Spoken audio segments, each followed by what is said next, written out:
ವೀಕ್ಷಕರೇ ನಮಸ್ಕಾರ. ನಮ್ಮ ಹಳ್ಳಿ ಸುದ್ದಿ ಯೂಟ್ಯೂಬ್ ಚಾನಲ್ಗೆ ಆತ್ಮೀಯವಾದ ಸ್ವಾಗತ. ರಾಜ್ಯದ ಲಕ್ಷಾಂತರ ಪಿಂಚಣಿದಾರರಿಗೆ ಭರ್ಜರಿ ಸಿಹಿ ಸುದ್ದಿ. ಹೌದು, ಬಾಕಿ ಉಳಿದಿರುವ ಪಿಂಚಣಿ ಮತ್ತು ಮಾರ್ಚ್ ತಿಂಗಳ ಹಣ ಶೀಘ್ರದಲ್ಲೇ ಜಮಾ ಆಗಲಿದೆ. ಹೌದು, ಯಾರಿಗೆಲ್ಲ ಪಿಂಚಣಿ ಹಣ ಜಮಾ ಆಗಿಲ್ವೋ ಅವರಿಗೆ ಇಂದು ಪಿಂಚಣಿ ಹಣ ಜಮಾ ಆಗುವ ಸಾಧ್ಯತೆ ಇದೆ. ಹಾಗಾದ್ರೆ ಯಾವೆಲ್ಲ ಜಿಲ್ಲೆಗೆ ಮೊದಲು ಜಮಾ ಆಗಲಿದೆ, ಎಷ್ಟು ಜಮಾ ಆಗಲಿದೆ ಎಲ್ಲವನ್ನು ಕೂಡ ನಾನು ಈ ವಿಡಿಯೋದಲ್ಲಿ ಒಂದೊಂದಾಗಿ ತಿಳಿಸ್ಕೊಡ್ತಾ ಹೋಗ್ತೇನೆ. ದಯವಿಟ್ಟು ವಿಡಿಯೋನ ಮಧ್ಯದಲ್ಲಿ ಸ್ಕಿಪ್ ಮಾಡದೆ ಸಂಪೂರ್ಣವಾಗಿ ನೋಡಿ. ಹಾಗೆ ನೀವು ನಮ್ಮ ಚಾನಲ್ನ ಸಬ್ಸ್ಕ್ರೈಬ್ ಆಗಿಲ್ಲ ಅಂತಂದ್ರೆ ಈ ಕೂಡಲೇ ಸಬ್ಸ್ಕ್ರೈಬ್ ಆಗಿ ಹಾಗೆ ಬೆಲ್ ಐಕನ್ ಕ್ಲಿಕ್ ಮಾಡಿ ಆಲ್ ಅಂತ ಸೆಲೆಕ್ಟ್ ಮಾಡಿ. ಹಾಗೆ ನಿಮ್ಮ ಜಿಲ್ಲೆ ಯಾವುದು ಎಂಬುದನ್ನು ನಮ್ಮ ಕಮೆಂಟ್ ಬಾಕ್ಸ್ ಅಲ್ಲಿ ತಿಳಿಸಿ. ರಾಜ್ಯ ಸರ್ಕಾರದ ವಿವಿಧ ಸಾಮಾಜಿಕ ಭದ್ರತಾ ಯೋಜನೆಗಳ ಅಡಿಯಲ್ಲಿ ಮಾಸಿಕ ಪಿಂಚಣಿ ಪಡೆಯುತ್ತಿರುವ ಲಕ್ಷಾಂತರ ಫಲಾನುಭವಿಗಳಿಗೆ ರಾಜ್ಯ ಸರ್ಕಾರವು ಬಹುದೊಡ್ಡ ರಿಲೀಫ್ ನೀಡಿದೆ. ಕಳೆದ ಕೆಲವು ತಿಂಗಳುಗಳಿಂದ ತಾಂತ್ರಿಕ ದೋಷಗಳು ಹಾಗೂ ದಾಖಲಾತಿ ಪರಿಶೀಲನೆಯ ಕಾರಣಗಳಿಂದಾಗಿ ಸ್ಥಗಿತಗೊಂಡಿದ್ದ ಅಥವಾ ಬಾಕಿ ಉಳಿದಿದ್ದ ಪಿಂಚಣಿ ಹಣವನ್ನು ಶೀಘ್ರದಲ್ಲೇ ಫಲಾನುಭವಿಗಳ ಬ್ಯಾಂಕ್ ಖಾತೆಗಳಿಗೆ ಜಮಾ ಮಾಡಲು ಸರ್ಕಾರ ಮುಂದಾಗಿದೆ. ವೃದ್ಧಾಪ್ಯ ವೇತನ, ಅಂಗವಿಕಲರ ಪಿಂಚಣಿ ಹಾಗೂ ಸಂಧ್ಯಾ ಸುರಕ್ಷಾ ಯೋಜನೆಯಡಿ ಆರ್ಥಿಕ ನೆರವು ಪಡೆಯುತ್ತಿರುವ ರಾಜ್ಯದ ಸಮಸ್ತ ಪಿಂಚಣಿದಾರರಿಗೆ ಇಂದು ನೆಮ್ಮದಿ ತರುವ ಸುದ್ದಿಯಾಗಿದೆ. ಬಾಕಿ ಉಳಿದಿರುವ ಪಿಂಚಣಿಗೆ ಮುಕ್ತಿ. ಹೌದು, ಬಾಕಿ ಉಳಿದಿರುವ ಪಿಂಚಣಿಯನ್ನ ಇಂದು ಜಮಾ ಆಗಲಿದೆ. ಜನವರಿ ಮತ್ತು ಫೆಬ್ರವರಿ ತಿಂಗಳ ಪಿಂಚಣಿಯನ್ನ ಇನ್ನೂ ಕೈ ಸೇರದೆ ಅನೇಕ ವೃದ್ಧರು ಇದ್ದಾರೆ.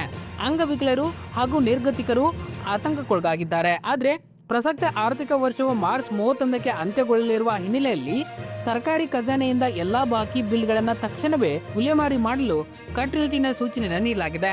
ಈ ಪ್ರಕ್ರಿಯೆಯು ಈಗಾಗಲೇ ಚಾಲನೆ ಪಡೆದುಕೊಂಡಿದ್ದು ಮುಂದಿನ ಕೆಲವು ದಿನಗಳಲ್ಲಿ ರಾಜ್ಯಾದ್ಯಂತ ಎಲ್ಲಾ ಜಿಲ್ಲೆಗಳ ಅರ್ಹ ಫಲಾನುಭವಿಗಳಿಗೆ ನೇರವಾಗಿ ಹಣ ಜಮಾ ಆಗಲಿದೆ. ಮಾರ್ಚ್ ತಿಂಗಳ ಪಿಂಚಣಿ ಕೂಡ ಮುಂಗಡವಾಗಿ ಹಣ ಜಮಾ ಆಗ್ತಾ ಇದೆ. ಹೌದು, ಬರೀ ಬಾಕಿ ಉಳಿದಿರುವ ಹಣ ಮಾತ್ರವಲ್ಲದೆ ಪ್ರಸ್ತುತ ಮಾರ್ಚ್ ತಿಂಗಳ ಮಾಸಿಕ ಪಿಂಚಣಿ ಹಣ ಕೂಡ ಈಗ ವಿಳಂಬವಿಲ್ಲದೆ ನೇರವಾಗಿ ಬ್ಯಾಂಕ್ ಖಾತೆಗೆ ಜಮಾ ಆಗುತ್ತಿದೆ. ಹೌದು, ಕಂದಾಯ ಇಲಾಖೆ ಅಧಿಕಾರಿಗಳು ಕ್ರಮ ಕೈಗೊಂಡಿದ್ದಾರೆ. ಆಡಳಿತಾತ್ಮಕ ಮೂಲಗಳ ಪ್ರಕಾರ ಮಾರ್ಚ್ 6ನೇ ತಾರೀಕಿನ ಒಳಗಾಗಿ ಮಾರ್ಚ್ ತಿಂಗಳ ಪಿಂಚಣಿ ಹಣವು ಕೂಡ ಎಲ್ಲಾ ಫಲಾನುಭವಿಗಳ ಖಾತೆಗೆ ನೇರವಾಗಿ ಜಮಾ ಆಗಲಿದೆ. ಇದರಿಂದಾಗಿ ಆರ್ಥಿಕ ವರ್ಷಾಂತದ ಸಮಯದಲ್ಲಿ ಬಡ ಹಾಗೂ ಮಧ್ಯಮ ವರ್ಗದ ಪಿಂಚಣಿದಾರರಿಗೆ ಆರ್ಥಿಕವಾಗಿ ದೊಡ್ಡ ಬೆಂಬಲ ಸಿಕ್ಕಂತಾಗುತ್ತದೆ. ಪಿಂಚಣಿ ಹಣದಲ್ಲಿ ಪಾರದರ್ಶಕತೆ ಕಾಯ್ದುಕೊಳ್ಳಲು ಮತ್ತು ಅನರ್ಹರು ಸರ್ಕಾರದ ಯೋಜನೆಗಳ ದುರ್ಲಾಭ ಪಡೆಯುವುದನ್ನು ತಡೆಯಲು ರಾಜ್ಯ ಸರ್ಕಾರ ಕಠಿಣ ಹೆಜ್ಜೆ ಇಟ್ಟಿದೆ. ಈ ನಿಟ್ಟಿನಲ್ಲಿ ಕುಟುಂಬದಲ್ಲಿ ತಂತ್ರಾಂಶ ಹಾಗೂ ಆಧಾರ್ ಕಾರ್ಡ್ ಮಾಹಿತಿಯನ್ನ ಬಳಸಿಕೊಂಡು ಫಲಾನುಭವಿಗಳ ದತ್ತಾಂಶವನ್ನ ಕಟ್ಟುನಿಟ್ಟಾಗಿ ತಾಳೆ ನೋಡ್ತಾ ಇದ್ದಾರೆ. ಅಂದ್ರೆ ಕಡಿಮೆ ಏಜಿನವರು ಜಾಸ್ತಿ ಏಜ್ ಆಗಿದೆ ಅಂತ ಪಿಂಚಣಿ ತೆಗೆದುಕೊಳ್ಳುತ್ತಿದ್ದವರಿಗೆ ಈ ಹಣ ಬರುವುದಿಲ್ಲ.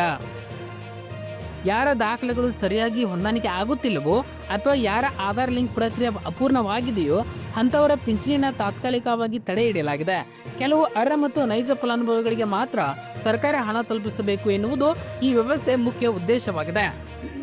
ಹೀಗಾಗಿ ಸಾರ್ವಜನಿಕರು ತಮ್ಮ ದಾಖಲಾತಿಗಳನ್ನು ಅಂದರೆ Aadhaar card, ration card, bank passbook ಸರಿಯಾಗಿ ನಿರ್ವಹಣೆ ಮಾಡುವುದು ಮತ್ತು ಕುಟುಂಬ ಐಡಿಯೊಂದಿಗೆ ಲಿಂಕ್ ಮಾಡುವುದು ಅತ್ಯಂತ ಅವಶ್ಯಕವಾಗಿದೆ.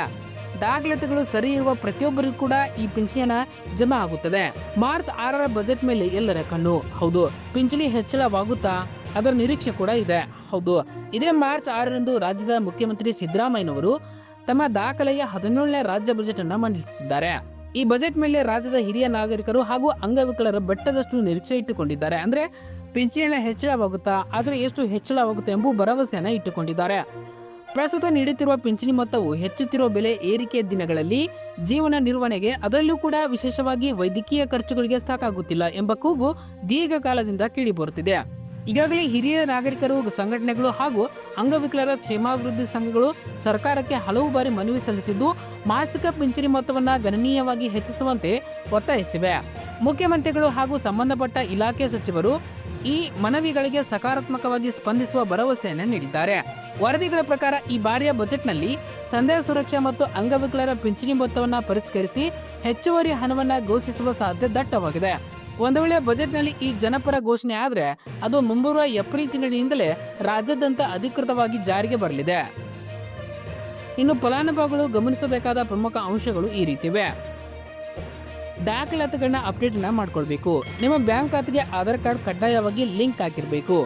ಇನ್ನು ಈ KYC ಪ್ರಕ್ರಿಯೆ ಪೂರ್ಣಗೊಳ್ಳಬೇಕು. ನಂತರ ಬ್ಯಾಂಕ್ ಖಾತೆಯನ್ನು ಒಂದ್ಸಾರಿ ಪರಿಶೀಲಿಸಿಕೊಳ್ಳಿ.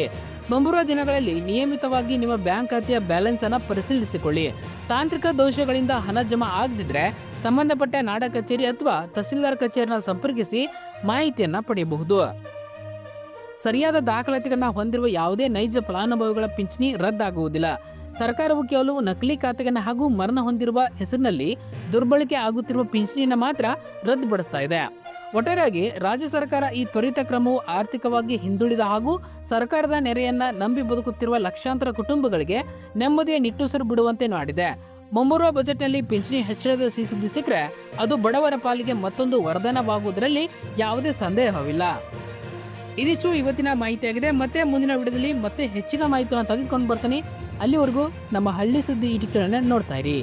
ಹಾಗೆ ನಿಮ್ಮ ಅಭಿಪ್ರಾಯವನ್ನು ನಮ್ಮ ಕಮೆಂಟ್ ಬಾಕ್ಸಲ್ಲಿ ತಿಳಿಸಿ. ಧನ್ಯವಾದಗಳು.